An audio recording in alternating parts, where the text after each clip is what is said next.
ಕಲಬುರಗಿ ಆದ್ರೆ ತುಮಕೂರಲ್ಲೂ ಕೂಡ ಏನಾದರೂ ಹೊಸ ಸಿದ್ಧತೆಗಳಾಗ್ತಾ ಇದೆಯಾ ಹೊಸ ವರ್ಷಕ್ಕೆ? ಅಂದ್ರೆ ಆಸ್ ಇಟ್ ಈಸ್ ಪೊಲೀಸ್ ಇಲಾಖೆ ಮೋಸ್ಟ್ಲಿ ರಾಜ್ಯದಾದ್ಯಂತ ಅಷ್ಟು ಜಿಲ್ಲೆಗಳಲ್ಲೂ ಕೂಡ ಒಂದು ರೀತಿ ಗೈಡ್ಲೈನ್ಸ್ ಅನ್ನ ಜಾರಿ ಮಾಡ್ತಾ ಇದೆ. ತುಮಕೂರಲ್ಲೂ ಕೂಡ ನೀವು ಹೊಸ ವರ್ಷದ ಸಂಭ್ರಮದಲ್ಲಿ ನಿಯಮಗಳನ್ನ ಮೀರೋ ಹಾಗಿಲ್ಲ ಅಂತ ಎಚ್ಚರಿಕೆ ಕೊಟ್ಟಿದ್ದಾರೆ. ಪ್ರಮುಖವಾಗಿ ಮಾದಕ ವ್ಯಸನಿಗಳ ಪತ್ತೆ ಹಚ್ಚಿ ನಿಗ್ರಹಕ್ಕೆ ಹೊಸ ತಂತ್ರವನ್ನ ಪೊಲೀಸರು ಇಲ್ಲಿ ರೂಪುಗೊಳಿಸಿದ್ದಾರಂತೆ. ದುಶ್ಚಟಕ್ಕೆ ಬಿದ್ದವರ ಮನ ಪರಿವರ್ತನೆ ಮಾಡೋದಕ್ಕೆ ಅಂತ ಒಂದು ಕಾರ್ಯ ಯೋಜನೆಯನ್ನ ಪೊಲೀಸರು ನಿರ್ಮಿಸಿದ್ದಾರೆ. ಒಬ್ಬ ಮಾದಕನ ವ್ಯಸನಿಗೆ ಓರ್ವ ಸಿಬ್ಬಂದಿಯಿಂದ ಮೇಲ್ವಿಚಾರಣೆಗೆ ಅಂತ ನೇಮಕ ಮಾಡಲಾಗ್ತಾ ಇದ್ದು, ಮಾದಕ ವ್ಯಸನಿಯ ದಿನಚರಿ, ವೈದ್ಯಕೀಯ ತಪಾಸಣೆಯ ಮಾನಿಟರಿಂಗ್ ಕೂಡ ಆಗುತ್ತಂತೆ.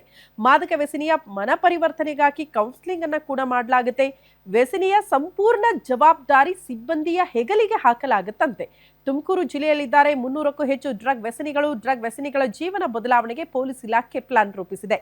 ಇದೇ ತಿಂಗಳಿನಿಂದ ವಿನೂತನ ಯೋಜನೆ ಶುರುವಾಗ್ತಾ ಇದ್ದು, ಇಡೀ ರಾಜ್ಯದಾದ್ಯಂತ ಸನ್ಮಿತ್ರ ಯೋಜನೆ ಜಾರಿಗೆ ಪೊಲೀಸ್ ಇಲಾಖೆ ಚಿಂತನೆ ನಡೆಸಿದೆ ಅಂತೆ. ಎಲ್ಲ ಡಿಸ್ಟ್ರಿಕ್ಸ್ನಲ್ಲಿ ಇದು ನಾವು ಶುರು ಮಾಡಲಾಗ್ತಾ ಇದೆ.